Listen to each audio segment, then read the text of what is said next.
জয়, জয়, ওঠো না, যা। আর কত ঘুমোবে? তুমি যে বলেছিলে আমার জন্মদিনে বেলি ফুলের মালা, লাল কাচের চুড়ি, লাল পাড়ের সুতির শাড়ি কিনে দেবে। কই, দিলে না তো। আমি কিন্তু খুব রাগ করবো তুমি কিনে না দিলে। আর কোনো দিন তোমার সাথে কথা বলবো না। এই যে দেখো, আরই আমি চলে গেলাম কিন্তু। নীলিমা! কি রে, আজও একই স্বপ্ন থেকে তোর ঘুম ভাঙলো? আর কতদিন পুরনো স্মৃতি আঁকড়ে ধরে বেঁচে থাকবি? এইবার তো নতুন করে জীবনটাকে উপভোগ কর। এভাবে মরার আগে মরে যাস না রে, প্লিজ বন্ধু। চারিদিকে তাকিয়ে দেয়, কত মেয়ে তোর জন্য পাগল। তুই শুধু একবার বল, মেয়েদের লাইন পড়ে যাবে, বুঝলি?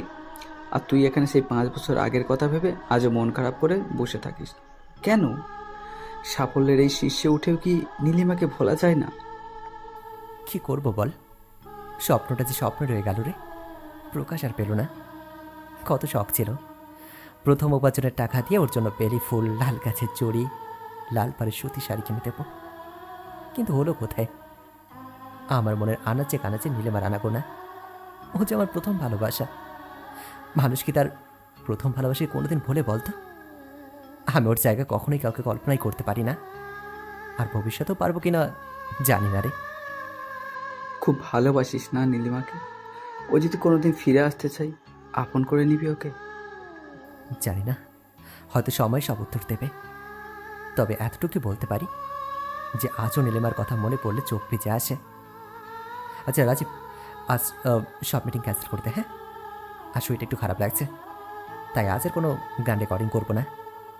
কিন্তু আজ তো কোনো কিন্তু নয়, যা বললাম তাই কর রাজীব। আমাদের সবার জীবনেই কিছু না কিছু অতীত আছে। সেই রকম আমাদের গল্পের হিরো জয়ের জীবনেও আছে। কিন্তু সবার জীবনের অতীত তো আর একরকম হয় না।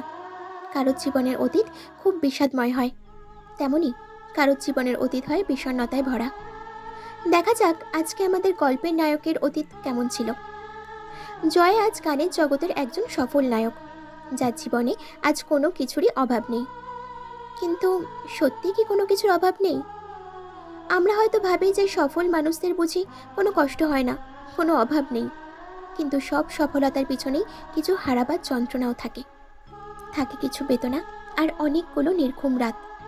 আর সেই রাতের সাক্ষী শুধুই তারাভরা আকাশ আর স্বয়ং সৃষ্টিকর্তা।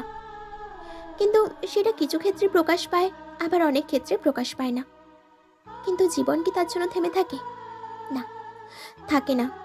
জীবন চলে তার আপন গতিতে, যেমনটা থেমে থাকেনি জয়ের জীবনেও। জয় তার বিশাল বড় বাংলো বাড়ির একটা করিডোরে দাঁড়িয়ে হাতে নিকোটিনের ধোঁয়া ছাড়তে ছাড়তে শহরের ব্যস্ততা দেখতে ব্যস্ত। কখন যে দুটি চোখের কার্নিশ বেয়ে দুফোঁটা নোনা জল বেয়ে পড়েছে তা সে খেয়ালও করতে পারেনি। দুটি চোখ বন্ধ করে সে পাড়ি দেয় তার ফেলে আসা 5টা বছর আগে সেই বিষাদময় স্মৃতির পাতায়। কি হলো, বারবার ফোন করছো কেন? কেন? আমি কি তোমার খেয়াল রাখার জন্য ফোন করতে পারি না? কেন, আমার আবার কি হয়েছে যে খেয়াল রাখতে হবে? এরকম করে কেন কথা বলছো নীলিমা? আমি তাকেও ফোন করেছি, তখন তো কত খুশি হতে। তাহলে এখন কি হলো তোমার? আমার না জাস্ট এসব ভালো লাগছে না, জাস্ট ন্যাকামো লাগছে। আমি কেমন কিছু বিহেভ করেছি যেটা তোমাকে হার্ট করেছে? বলো না, আমি তারা নিজেকে শুধরে নেব, একদম তোমার মতো করে। আমি উফ, আর কত ন্যাকামো করবে বলো তো? তোমার কি কোনো কাজ নেই আমাকে ডিস্টার্ব করা ছাড়া? তোমার কাছে আমার যত্ন রাখাগুলো, খোঁজখবর রাখাগুলো ন্যাকামো লাগছে? আমাদের তো কত সুন্দর সম্পর্ক ছিল বলো। সবাই কেমন বলতো যে আমরা নাকি পারফেক্ট কাপল। তুমি ঠিক বলেছ, আমরা পারফেক্ট কাপল ছিলাম, বাট এখন আর নেই। নেই মানে? নেই মানে নেই। তুমি জানো আমার ফ্রেন্ডদের বয়ফ্রেন্ডরা কত কিছু গিফটস করে, কত জায়গায় ঘুরতে নিয়ে যায়? জানো তুমি? তোমার থেকে তো রাজি ভালো, ও আমাকে অনেক সুখে রাখবে। সুখে রাখতে গেলে টাকা ইনকাম করতে হয়, জানো তুমি? জানবেই বা কি করে? তুমি কত টাকায় বা ইনকাম করো? ওই টুংটাং গিটারে আওয়াজ করলে কি গায়ক হওয়া যায় নাকি? ব্যাস, অনেকক্ষণ ধরে তোমার সব কথা শুনেছি, কিন্তু আমার গান নিয়ে একটাও কথা নয়। যতটা আমি তোমাকে ভালোবাসি ঠিক ততটাই আমি আমার গানকেও ভালোবাসি। তাই তোমাকে যেমন কেউ কিছু বললে আমি সহ্য করতে পারি না, তেমন আমার গানকে নিয়ে কেউ কোনো উল্টোপাল্টা কথা বললে আমি সেটাও সহ্য করব না। ওইসব কথা বাদ দিয়ে এখন বলো তুমি কি চাইছো? আমি কি চাইছি তুমি বুঝতে পারছো না?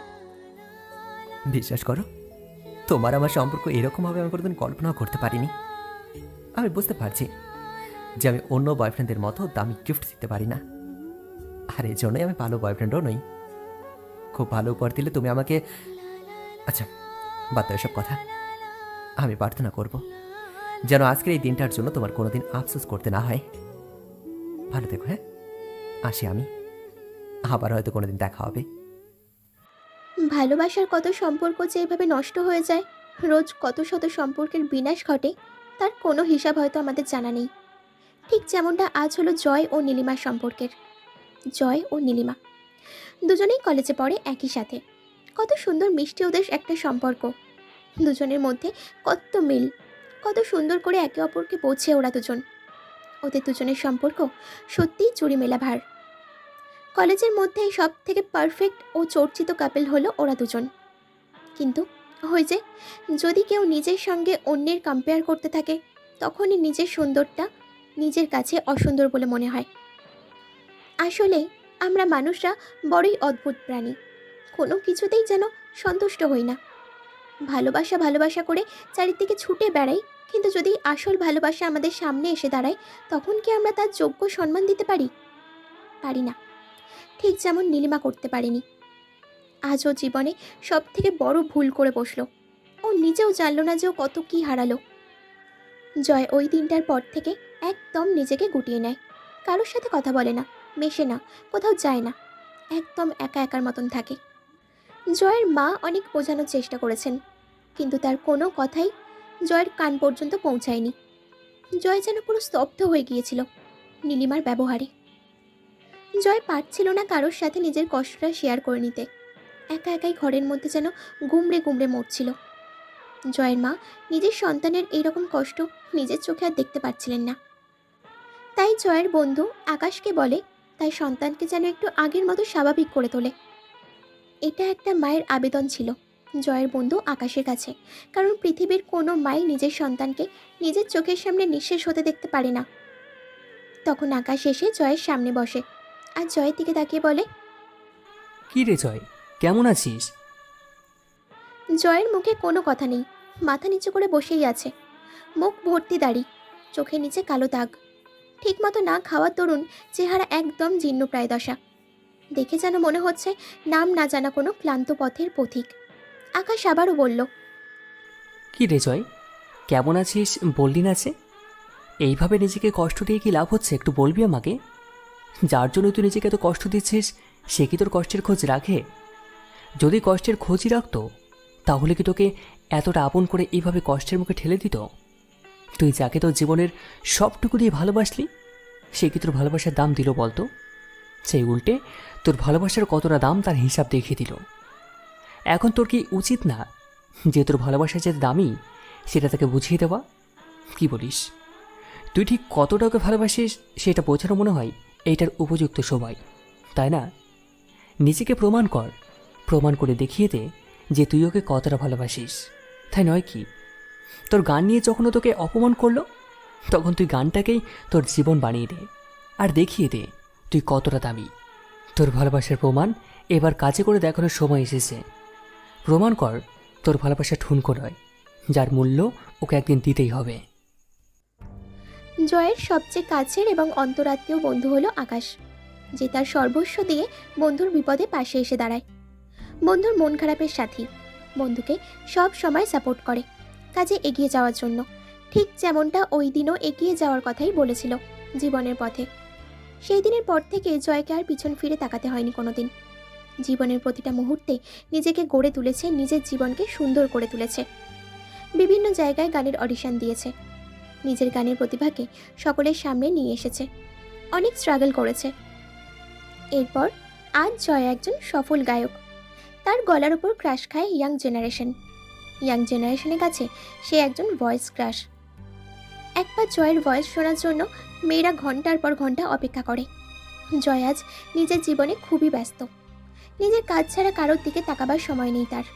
কিন্তু জয় কি এত ব্যস্ততার মাঝেও সত্যি ভুলতে পেরেছে তার নীলিমাকে? পারেনি হয়তো। তাই তো আজও সে নীলিমাকে স্বপ্নে খুঁজে পায়। সেই জায়গাটা হয়তো আজও ফাঁকা পড়ে আছে, দিতে পারেনি তার নীলিমার জায়গাটা কাউকে। কিন্তু যে নীলিমা সেই দিন ছেড়ে চলে গিয়েছিল জয়ের কিচ্ছু নেই বলে, সেই নীলিমাই একবার জয়ের সাথে কথা বলতে চায়, শুধু একবার, নিজের করা ভুলের জন্য ক্ষমা চাইতে চায়। নীলিমা অনেক চেষ্টা করার পর সোশ্যাল মিডিয়ার মাধ্যমে জয়ের সঙ্গে যোগাযোগ করার, কিছুক্ষণ কথা বলার সুযোগ পায়। আজ হয়তো একটা অধ্যায় শুরু হবে, না হয় পুরনো একটা অধ্যায় সমাপ্তি হবে। হ্যালো, কে বলছেন? কেন মনে নেই আমার কণ্ঠস্বর? সব সময় চাইলেও অনেক কিছু মনে রাখা যায় না, কারণ সেই অধিকারটা সে নিজেই নিয়ে নেয়।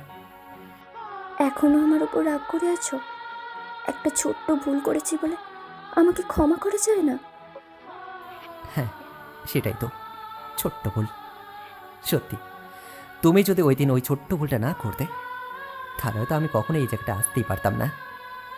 আমি তো ঋণী তোমার কাছে। আজ তুমি আমাকে ক্ষমা করতে পারোনি? তুমি ভুলে গেছো আমরা দুজনে কত সুন্দর মুহূর্ত কাটিয়েছি, নিজেদেরকে কত প্রমিস করেছিলাম, সব ভুলে গেছো? কিছুই মনে নেই তোমার? সবই তো মনে রাখতে চেয়েছিলাম, তুমি মনে রাখতে দিলে কোথায় আমাকে? সব কিছু ভুলে আবার নতুন করে কি শুরু করা যায় না? আমি জানি তুমি আমাকে আজও ভালোবাসো, সেই জন্যই তো আজও তুমি আমার জায়গাটা অন্য কাউকে দিতে পারোনি। চলো না, সব ভুলে নতুন করে আমাদের সম্পর্কটা শুরু করি। বিশ্বাস করো, আমিও তাই চেয়েছিলাম যে আবার সব ভুলে আবার নতুন করে শুরু করি, কিন্তু কোথা যান না আটকে যাচ্ছে। জানো তো নীলিমা, আমার মায়ের পর যদি কোনো মেয়ে আমার জীবনে এসে থাকে, সেটা একমাত্র তুমি ছিলে। স্কুল লাইফে আমার তেমন কোনো মেয়ে বান্ধবী ছিল না।